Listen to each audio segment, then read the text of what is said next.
Good afternoon. This is Dr. Mark.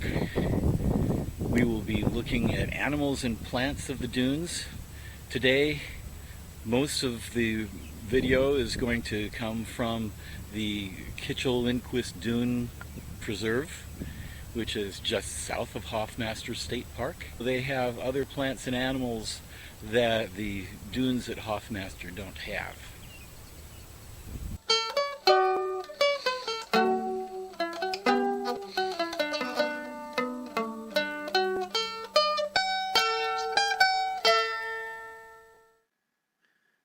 We will be looking at 4 different communities within the dune ecosystem. The first is the open sand. The second will be grassy dunes and blowouts and what you would see in a blowout. The third is interdunal wetlands. And the fourth is dune forests. And if you stick around to the end, I also have a little tidbit about the sand itself. So let's start.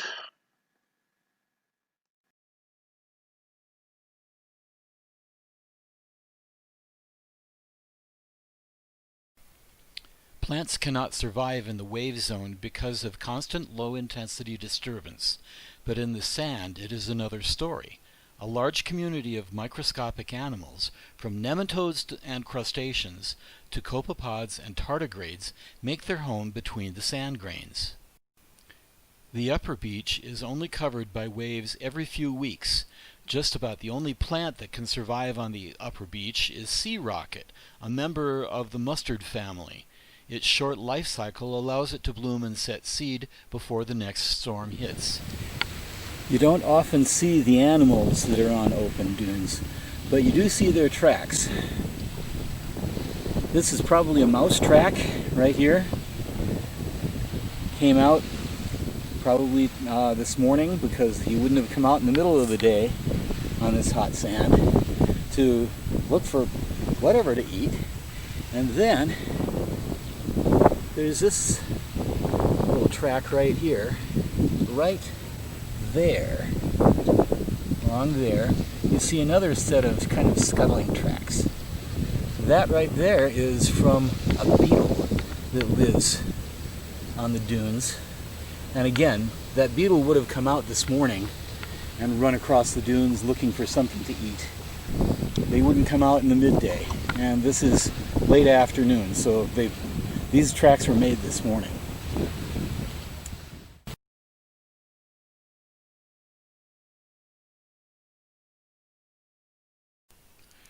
Grassy dunes are dominated by one species, beach grass, or Ammophila breviligulata.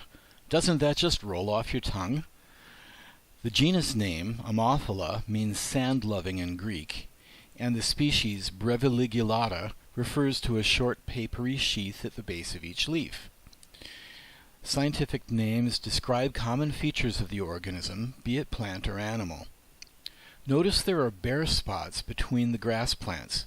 The living things you find in this area are considered pioneer species. They make it possible for other species to take over in time. The taller plants are milkweeds.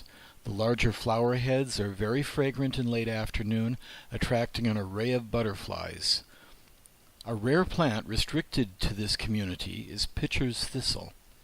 This grayish, nondescript plant stores energy and nutrients in its taproot for several years before sending up a flower spike with 10 to 30 heads of tan-colored flowers. Its seeds, like all thistles, are blown by the wind. Colonies are found along Lakes Michigan, Huron, and Superior, wherever there are relatively undisturbed dune systems, and then only just behind the first grassy dune. Its range is 500 miles long and less than 50 feet wide. This is an antlion trap, and at the very bottom of this antlion trap is an antlion. It's the larval form of a lacewing. When an insect bumbles into this trap, the it's cone-shaped and it's at the angle of repose for sand. So the insect slips down into it and causes a cascade of sand like this. I'm actually dropping a little bit of sand in there to see whether I can make the insect react. Oh, you can see it move a little bit. Yeah, he's trying to move. He's trying to get... Yeah, he thinks there's something there. He's bumping that. Doesn't know exactly what's going on here. Now I'll try to get an antlion for you. There's your antlion. He's moving around. He's rather small, but you see him moving. He's trying to hide here. Let's get him out in the open again. Now, if you were familiar with the Star Trek The Wrath of Khan, the big thing that they took the little ones out of to put in the ears to make people do what they wanted, was modeled after the antlion here. Let's see if we can get him to make his trap. They usually go around in circles like this.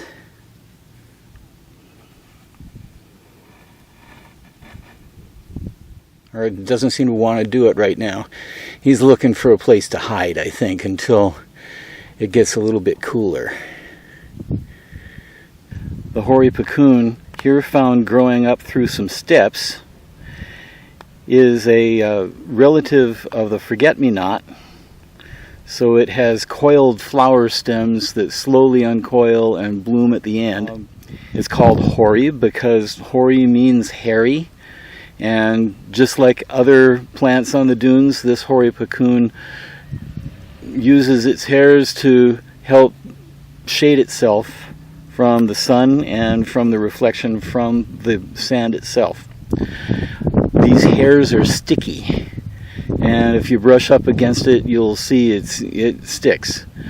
The word puccoon comes from the Algonquian language, one of the Native American languages, and it means basically something that you can make a dye out of.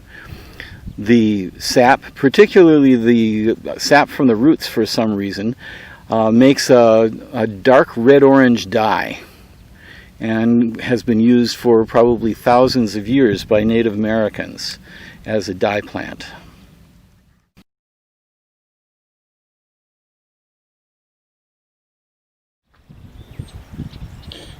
This is a dune willow in a very strange place.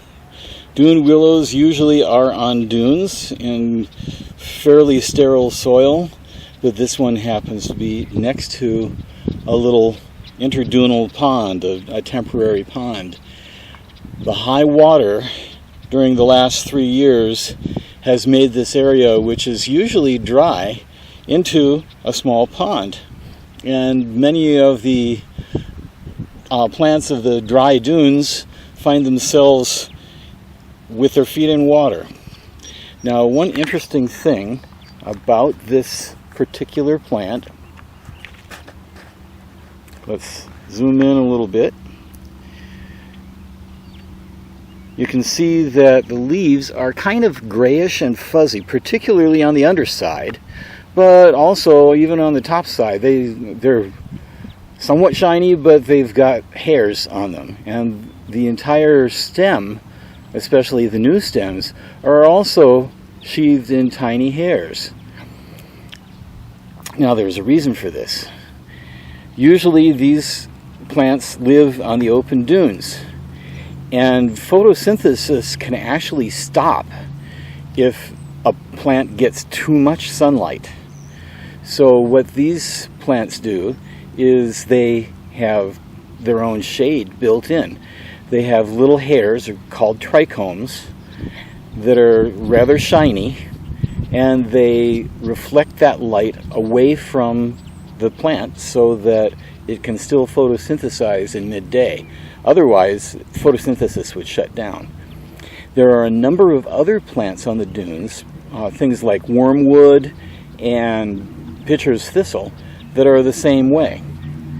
They have a grayish aspect to them because they have trichomes that help reflect the light away and help keep it in a place where it can still photosynthesize. As I walked up, let's pan out here. As I walked up to this little interdunal swale, a number of frogs hopped into the pond. I've been here in the early spring as the frogs begin to sing, and it can be deafening. Occasionally you'll be lucky enough to catch a frog like this, but usually they jump long before you get there.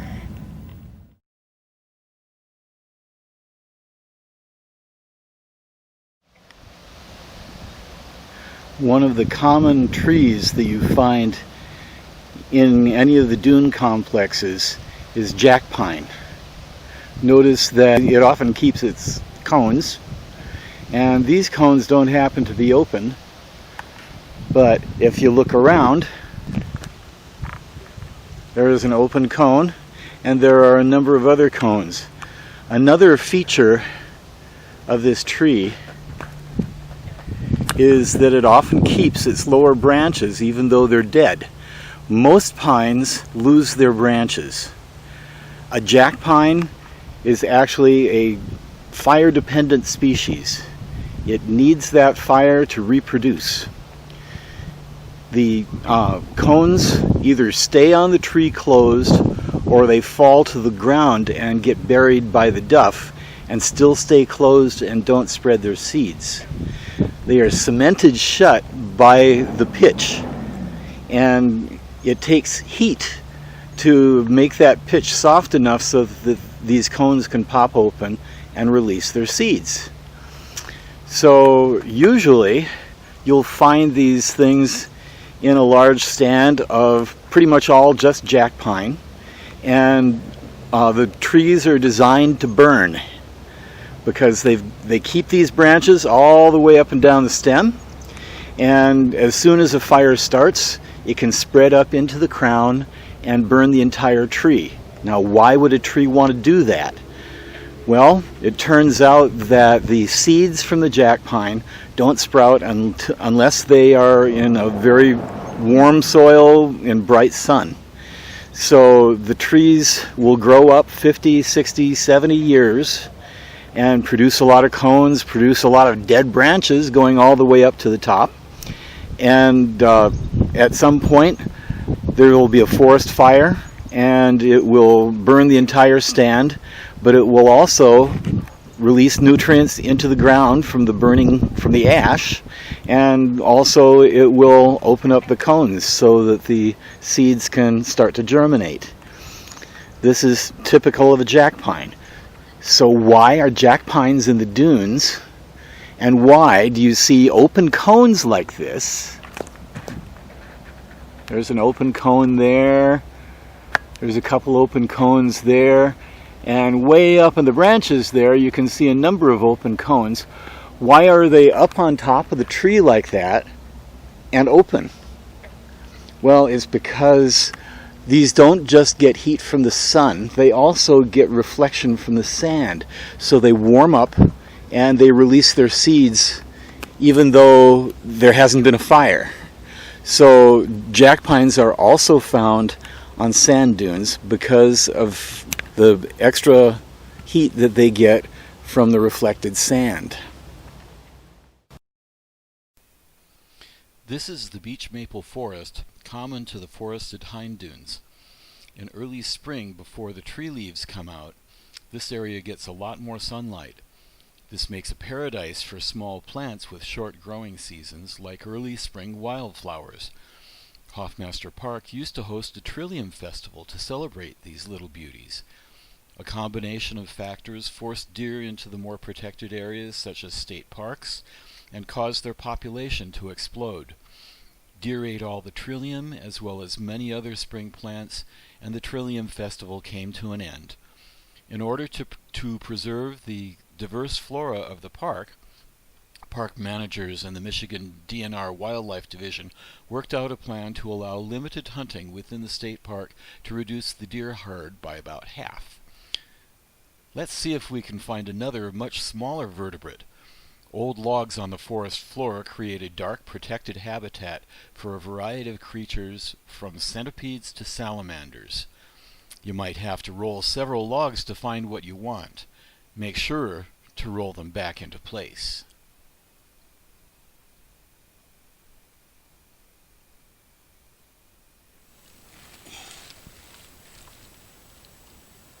There's one right there, trying to hide from me.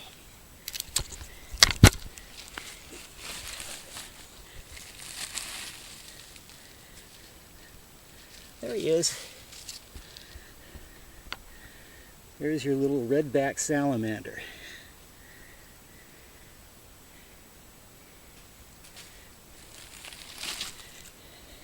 This is something that you don't often see unless you're really looking for it. These are Indian pipes. Now, Indian pipes are actually related to wintergreens distantly, but they have no chlorophyll. They live entirely off nutrients that they get from the soil. And the flowers are these bell-like things.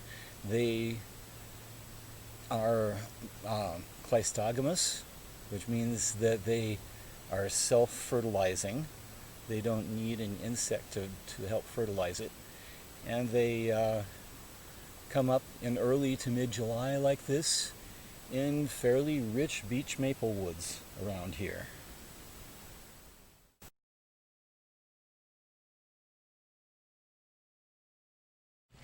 It squeaks.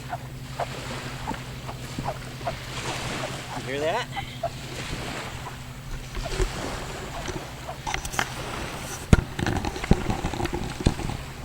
The sand is called singing sand, and it's sorted by both the wind and the waves, so all the sand grains are the same size, and because the waves are beating against it, the sand grains are round. It's called oolitic sand, and you can get basically the same effect if you get a bunch of marbles in a pan and rub your hands on them quickly. You can get them to squeak too. One of the other things, I'm not sure whether there's enough in this to make a difference, but I will try.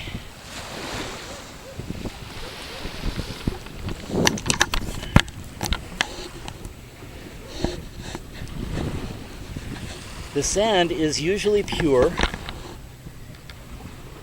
quite pure, and is often, well, has been mined for the last 100 years or so for use in sand casting things like engine blocks. And don't know if you can see this here, but right along the edge of my knife it kind of looks furry. And that furriness on the edge of the knife is magnetite, which is a constituent of the sand as well. So it's an iron ore. If you have ideas for other videos that you'd like to see, or if you have comments about things that you like or don't like about these presentations, please put them in the comments and I will answer you.